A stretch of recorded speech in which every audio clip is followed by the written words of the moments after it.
itu dibagi 3 kategori ya. Pertama, leuweung titipan. Leuweung titipan itu apa sih kategorinya dan kenapa disebut leuweung titipan? Titipan sendiri adalah ya titipan, sesuatu yang dititipkan sehingga dia harus dijaga. Gitu. Itu titipan leluhur untuk mereka hari ini dan untuk anak cucu ke depannya. Karena dia titipan, maka tidak ada hak bagi mereka yang hidup hari ini untuk menggunakannya. Sehingga kewajibannya apa? Kewajibannya adalah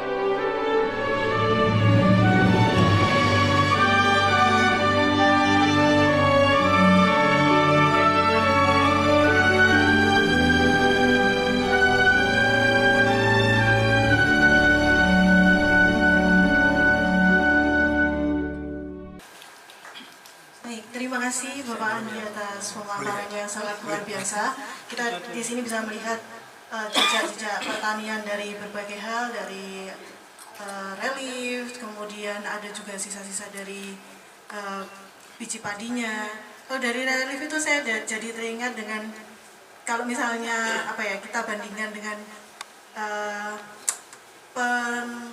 penatah batu di masa lalu itu kan sangat luar biasa ya, bisa menggambarkan relief dengan sedemikian detailnya. Tapi kalau saya yang disuruh nata sepertinya cuma akan 2 gunung terus ada jalan di tengahnya seperti itu.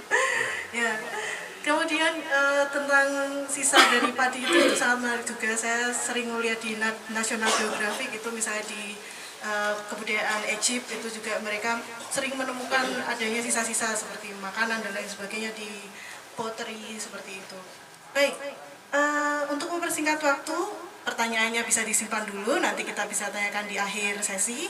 Untuk pemateri selanjutnya akan dilanjutkan oleh Bapak Asep Saifuddin. Kepada Bapak Asep, waktu dan tempat kami persilakan. Mungkin bisa tepuk tangannya.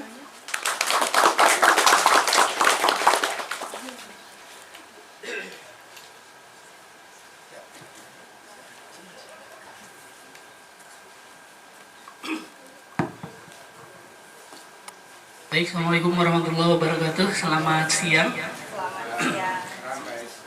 Sampurasun. Iya, terima kasih Mbak Sinat, lupa namanya. Mbak Ejit. Iya, atas kesempatan dan waktunya.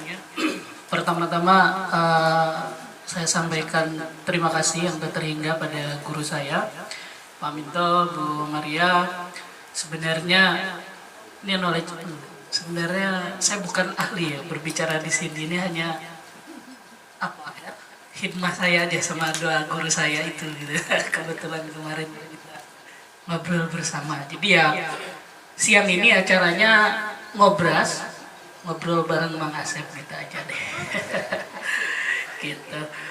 Kalau tadi Mas Andi sudah bicara banyak pertanian di masa lalu, terutama yang terpahatkan di relief-relief candi, luar biasa. Ada banyak sistem teknologi yang sudah digunakan oleh nenek moyang kita di masa lalu ya.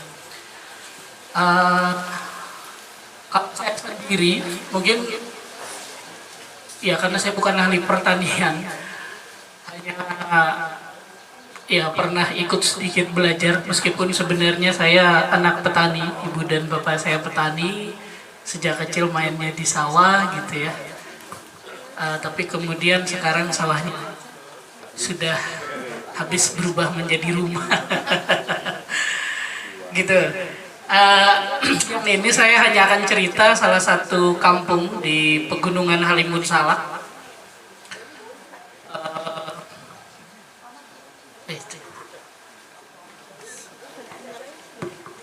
Ya. Ya, saya menggunakan bahasa Sunda di judul Kiwari Mencik Bihari Sejak Ayeuna Pikeun Jaga. Itu sebenarnya ungkapan dalam bahasa Sunda untuk tema perjumpaan kita hari ini, seperti yang di-share di flyer, warisan masa lalu, tantangan masa depan. Kira-kira gitulah, maknanya senada dengan itu ya. Ya itu tadi artinya kira-kira itu. Oke, kemudian di dalam presentasi ini saya menggunakan lebih banyak foto, dan ya mungkin ini presentasi yang sangat sederhana. Foto-foto ini saya ambil sendiri juga oleh masyarakat yang ada di Pegunungan Halimun Salak itu, tepatnya di Kasepuhan Cipta Gelar yang hari ini sudah bergeser menjadi Gelar Alam. Cipta Gelar atau Gelar Alam itu kan hanya nama ibu kota ya, ibu kota dari satu kelompok kasepuhan yang 2025 kemarin merayakan ulang tahunnya ke 658. Mereka sudah berpindah 19 kali dan perpindahan ke-20 kali terjadi di tahun 2020. Kira-kira seperti itu. Pimpinan hari ini generasi ke-11 kalau tidak salah ingat ya, dari pertama kali Kasepuhan bergerak di wilayah Bogor. Kasepuhan ini berpindah di wilayah Pegunungan Halimun Salak dari mulai Bogor, Banten, dan hari ini berada di wilayah Sukabumi. Gitu, kalau teman-teman search di video di YouTube pasti banyak, artikelnya juga sudah banyak. Kasepuhan Cipta Gelar atau Kasepuhan hari ini Gelar Alam, karena dia selalu berpindah. Ketika berpindah dia akan berubah nama, ibu kotanya akan berubah gitu. Sedangkan nama kelompoknya yang mungkin jarang dibahas adalah Pancer Pangawinan. Nanti kita akan bicara apa itu Pancer Pangawinan gitu ya. Tapi orang lebih banyak kenal mungkin kalau dulu sebelum Gelar Alam, Cipta Gelar, sebelumnya Cipta Rasa, sebelumnya Sinar Resmi, terus berubah sesuai dengan perpindahan ibu kotanya. Nah, foto-foto yang ada di dalam ini saya sengaja menggunakan foto saya sendiri dan juga teman-teman yang ada di sana, masyarakat Kasepuhan. Sebenarnya saya ingin menunjukkan bahwa masyarakat Kasepuhan juga tidak jauh beda dengan kita hari ini. Bukan masyarakat yang selama ini kerap distigma sebagai kelompok yang primitif, tertinggal, dan anti modernisasi gitu ya. Oke, next. Ya, saya akan cerita pertaniannya saja hari ini ya. Nah, pertanian di Kasepuhan Gelar Alam atau di kelompok Pancer Pangawinan itu sangat bergantung dengan lanskap alamnya, gitu. Secara mudah, semesta ini dalam pemahaman mereka itu dikategorikan sebagai leuweung. Leuweung itu hutan, gitu. Leuweung, nah, agak sulit ya bagi yang bukan native. Beda dengan luweng ya. Nah, leuweung gitu ya. Nah, leuweung itu hutan, itu mereka bagi tiga. Satu ada leuweung titipan atau hutan titipan. Kemudian leuweung tutupan atau hutan tutupan. Kemudian leuweung baladahan atau hutan produksi. Hari ini saya menyebutnya sebagai hutan produksi atau hutan olahan.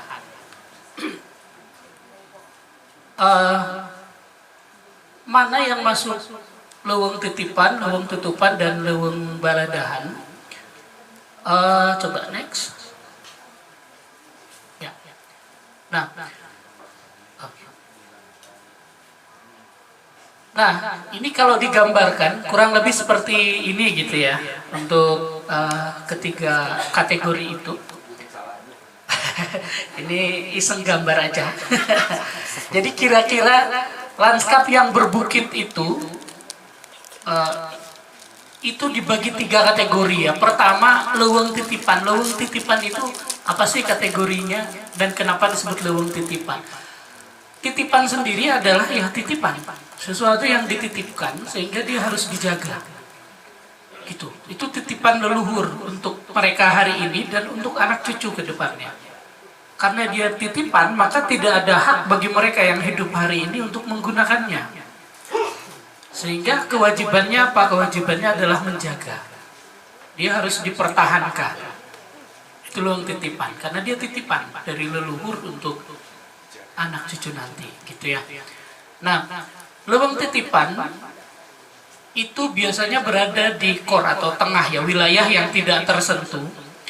Secara umum, leuweung titipan itu menjadi gentong bumi Gentong bumi itu area serapan dan simpanan air.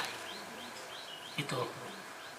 Jadi kalau di daerah pegunungan tentu yang akan menjadi leuweung titipan itu biasanya ya berada lebih atas. Gitu ya. Dia menjadi tempat penyerapan air, penerima air. Nah, kemudian ada leuweung tutupan. Kalau leuweung titipan tadi tidak boleh diakses sama sekali ya. Kemudian ada leuweung tutupan. Nah, mereka mengkategorisasi leuweung tutupan itu artinya hutan lindung atau hutan yang buffer ya, semacam buffer yang melindungi leuweung titipan. Leuweung tutupan ini accessible tapi sangat terbatas. Gitu. Apa saja yang boleh diambil dari leuweung tutupan selain kayu ya? Biasanya madu masih boleh meskipun sangat ya kalau dilarang tidak, tapi tetap harus ada izin gitu. Akses ke leuweung tutupan itu harus seizin dengan pimpinan adat yang biasa disebut dengan abah, gitu ya. Ya, hari ini pimpinannya Abah Ugi Sukriana Rakasiwi. Nah, leuweung tutupan ini hanya diakses dengan cara-cara terbatas dan hanya mengakses benda-benda atau sumber-sumber terbatas. Kayu jelas tidak boleh. Tanaman obat masih boleh. Gitu. Rotan selektif. Gitu. Dan itu sekali lagi harus dengan izin dari pimpinan adat. Nah, kemudian leuweung baladahan. Nah, ini yang unik. Leuweung baladahan atau hutan produksi atau hutan olahan itu adalah wilayah hutan yang boleh digunakan untuk sawah, untuk huma itu sawah tada hujan ya, ladang, untuk kebun, untuk pemukiman, untuk jalan, untuk pasar, gitu. Jadi yang hari ini kita sebut perkampungan, dalam kosmologi mereka tetap hutan, hanya namanya hutan baladahan. Kesadaran kosmologi ini tidak boleh hilang, karena kalau hutan baladahan sudah tidak lagi dianggap sebagai hutan, maka perilaku yang lebih eksploitatif itu biasanya akan muncul. Gitu. Maka mereka tetap menyadari bahwa ini adalah hutan. Gitu. Sehingga ketika kampung berpindah, sawah ladang berpindah, dia akan menjadi hutan kembali. Seperti itu.